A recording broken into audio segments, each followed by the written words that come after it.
Good morning, dear students. How are you? Fine, thank you. Let's discuss today class 7th mathematics, class 8th mathematics, class 10th. As per usual daily class चलेगी इसकी, क्योंकि ये CBSE board की class है. उसके बाद 6th का और जनरल मैथमेटिक्स लेंगे. जनरल जो मैथमेटिक्स में ले रहा हूँ मेंशुरेशन में, वो सभी क्लासेस में आ रहा है, ये मत भूलिए. वो 5th में भी है, जहां तक मैंने डिस्कस किया है. आज हम उसके आगे डिस्कस करेंगे, तो देखेंगे क्या उसमें बाकी है क्या नहीं है. तो हमने एक बात कल ये बात बोली थी कल वाले वीडियो में कि हम इवन और आड क्लासेस करके लेंगे, लेकिन मोस्टली क्या होता है, जैसे लेसन प्रिपेयर होता है वैसे ही हम क्लास लेते हैं. तो I do you are doing good and having good knowledge from me in spite of this corona कोविड-19.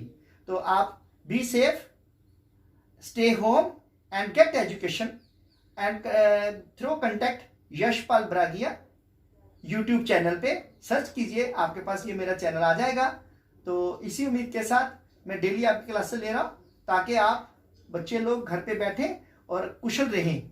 आप क्या कहते हैं, अगर जान है तो जहान है. ठीक है, तो with this thank you, goodbye. We will start the class just now.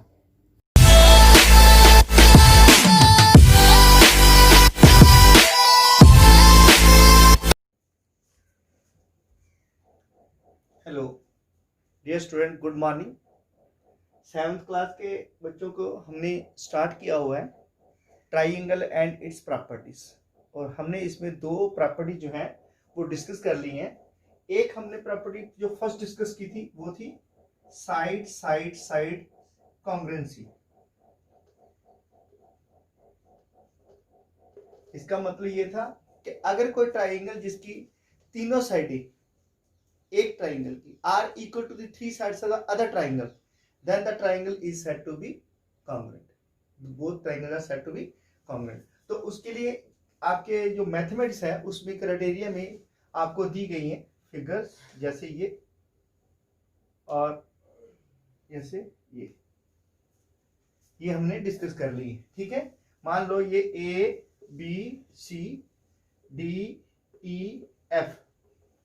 तो यहां पे मेजरमेंट दी है 2 centimetre 2 centimetre 3 centimetre 3 centimetre and 3.5 centimetre और 3.5 सेंटीमीटर. इसी तरह एक और ऐसी फिगर दी गई है, तो जिसमें आपने ये बताना है कि ये ट्राइंगल्स कॉन्ग्रुएंसी हैं या नहीं है. Like this A B C और डी. ठीक है, इसमें आपने कॉन्ग्रुएंसी का बताना है. ये मान लो 4.5 सेंटीमीटर है, ये भी 4.5 सेंटीमीटर है, ये 3 सेंटीमीटर है, ये 3 सेंटीमीटर है और ये 3.5 सेंटीमीटर. तो इसमें क्या देखो, A B is equal to A C, B C is equal to C D and C A C is equal to C A या C A is equal to C A common. तो ये हमने first कल discuss किया था ये triangle का. ये आपकी जो मैथमेटिक्स की बुक्स है उसमें ऐसी फिगर्स दी गई हैं, तो आप वहां से कर लेंगे. दूसरा रूल हमने पढ़ा था SAS कॉन्ग्रुएंसी रूल.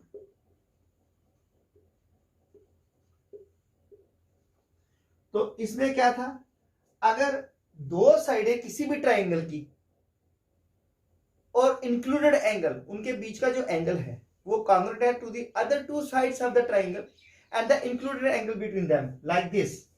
ये मान लो एक ट्राइंगल है ABC और दूसरी ये एक ट्राइंगल है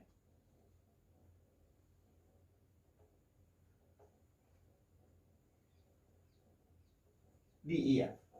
तो इसमें क्या A B C D E F.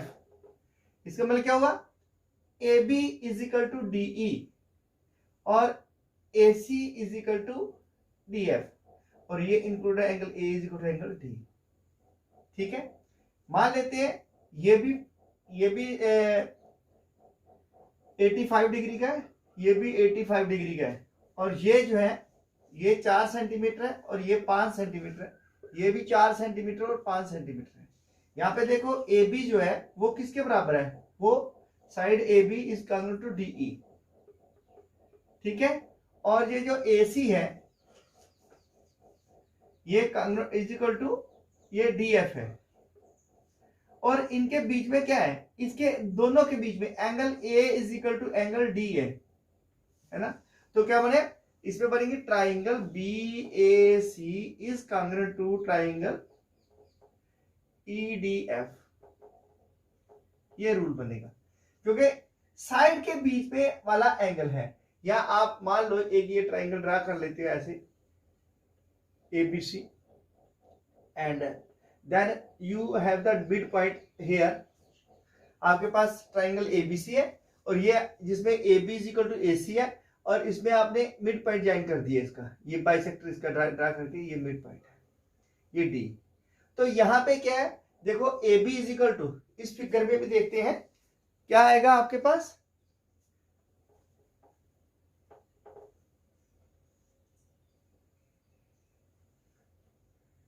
इस वाली फिगर का ये आएगा, ये एंगल ये और ये दोनों इक्वल होंगे in triangle BAD and CAD, in triangles BAD and CAD। ये कल क्वेश्चन नहीं किए थे इसलिए आपको समझा रहा हूं।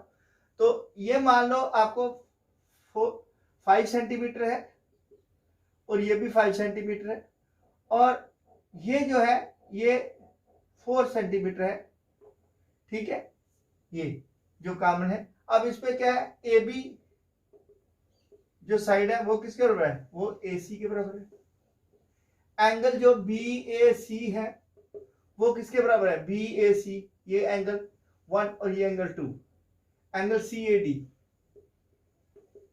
और A D is equal to A D, ये जो है ये कॉमन है, ये क्या कॉमन है।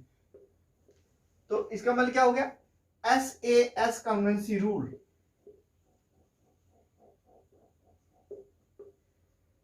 ट्राइंगल BAD जो है is congruent to triangle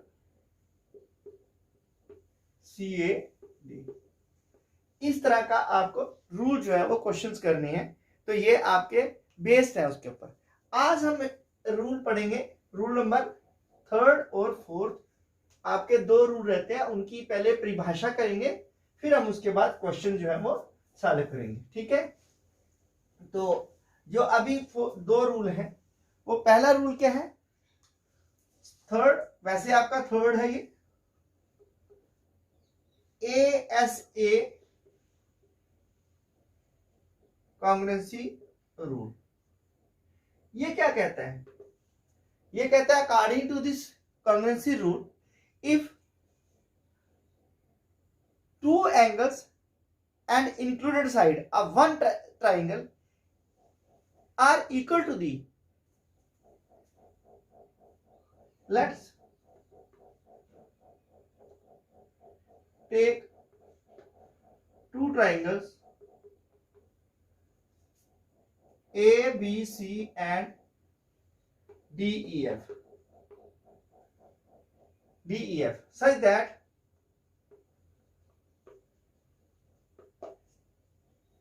angle A is equal to angle B is equal to angle E, BC is equal to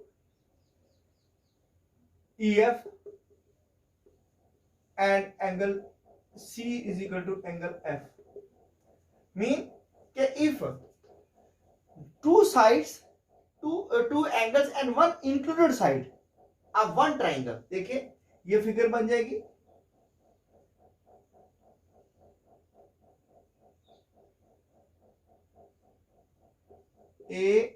ABC, ये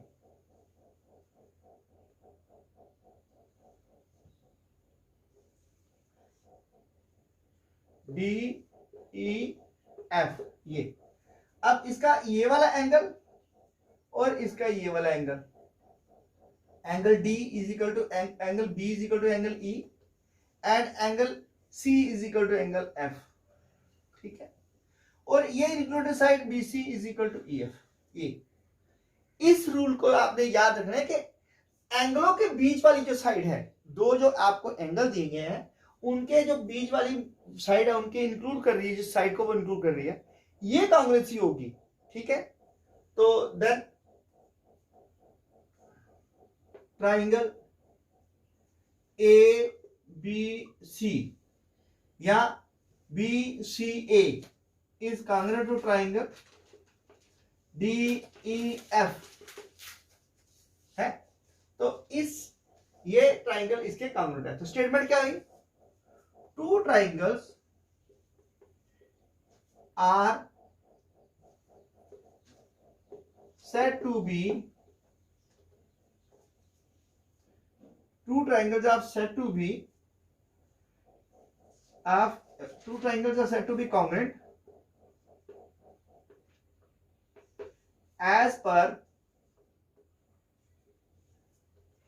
ASA rule if two angles and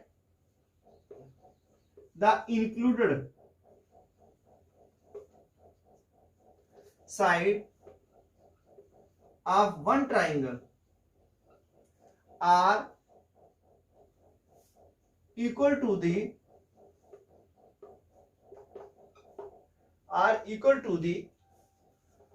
two angles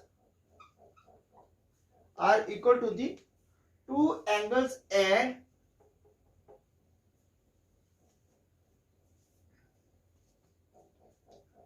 are equal to the two angles and the included side of another triangle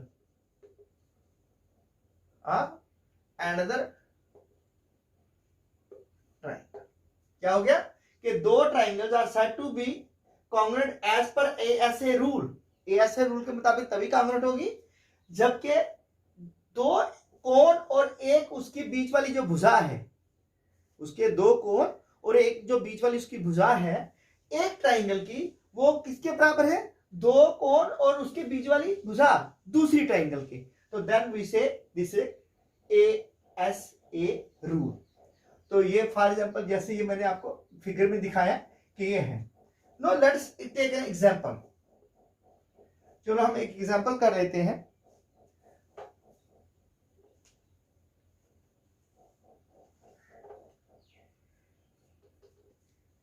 आपको ये एक triangle दी गई है P Q are, इसमें angle 50 degree और 40 degree का है और ये 5 सेंटीमीटर है। ये दूसरी ट्राइंगल दी गई है आपको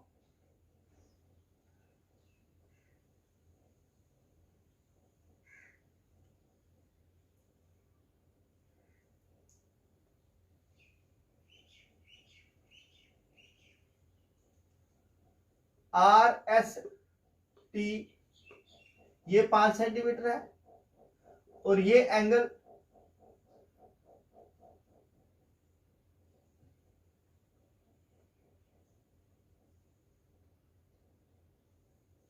ये 40 है, ये 50 है। ठीक है, तो बताना है क्या ये कॉन्ग्रुएंट है? हियर देखो angle Q is equal to what? Angle Q is equal to P Q are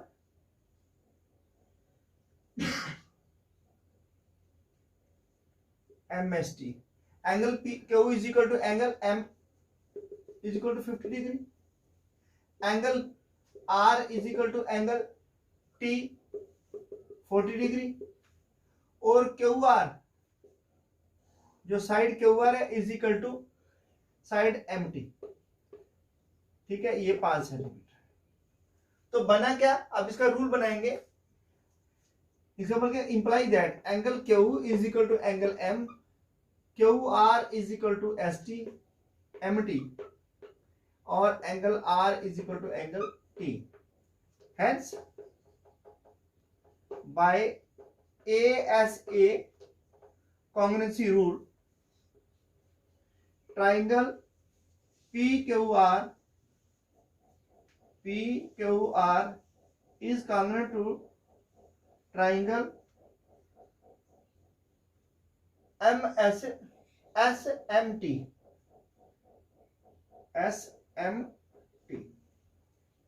तो ये हो गया आपका कॉन्ग्रुएंसी रूल। इसके बाद हमारा जो नेक्स्ट है वो थर्ड और फोर्थ रूल है। तो उसमें क्या है,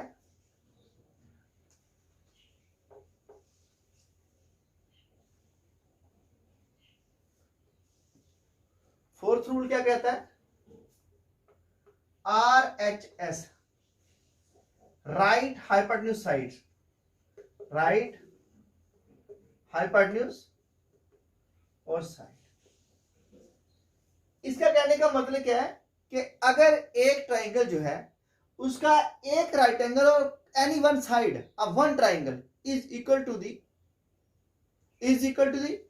right angle and any one side of the other triangle, then two triangles are said to be congruent by RHS rule. So let us take triangles PQR and DEF, बना लेते हैं ये triangle.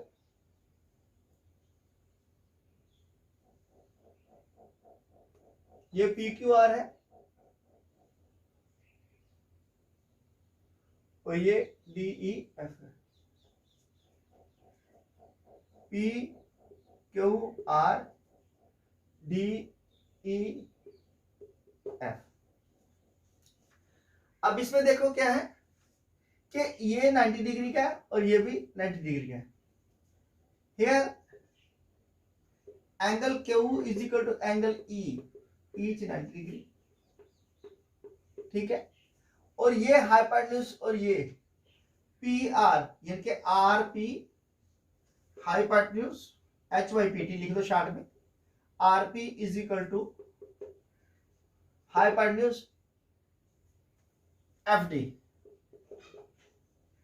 And side, one side, कोई एक side, मतलब ये 3 centimetre है तो ये भी 3 सेंटीमीटर है, ये तो 90 है, ये 90 है, ये 5 सेंटीमीटर है और ये भी 5 सेंटीमीटर, ठीक है। तो QR is equal to one right angle, ठीक है, is equal to FD EF is equal to 3 centimetre. तो इससे क्या है, hence by RHS, right hypotenuse side congruency rule, triangle PQR is congruent to triangle DEF, ठीक है। तो इसकी डेफिनेशन क्या बन जाएगी, डेफिनेशन क्या बन गई, डेफिनेशन बन गई two triangles are said to be congruent by RHS।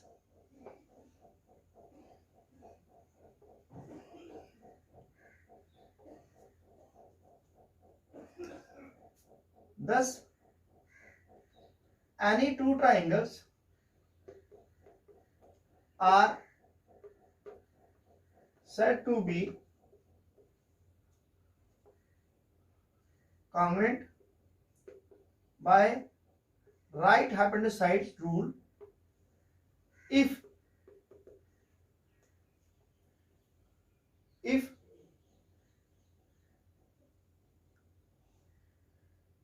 a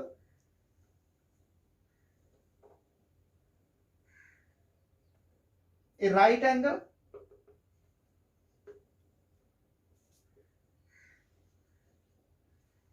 and one side of one triangle are equal to the, if right angle की जगह hypotenuse and one side of one triangle are equal to the hypotenuse and one side of another triangle, then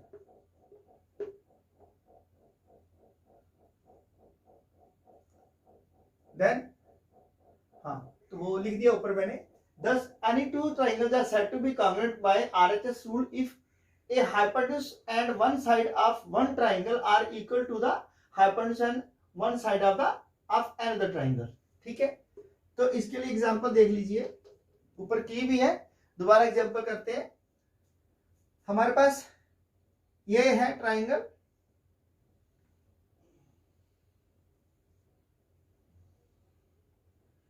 ठीक है, ABC. ये एक isosceles triangle है जिसमें AB is equal to AC है. ये AB और AC है बराबर और ये इसका परपेंडिकुलर डिस्टेंस है. ये अब इसको क्या करेंगे, देखिए इन सच ए ट्राइंगल, ये 90 है, ये 90 है. 90 के अपोजिट वाला क्या होता है, हाइपोटेन्यूज. इधर भी 90 के अपोजिट क्या होगा, हाइपोटेन्यूज. और क्या दिया गया है, triangle ABC is an isosceles triangle. Here triangle ABC is an isosceles triangle in which AD is perpendicular to BC. ठीक है,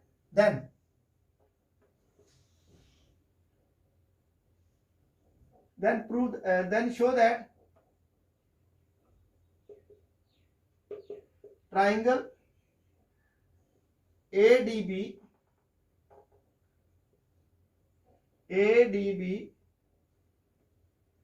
is congruent to triangle ADC by RHS rule.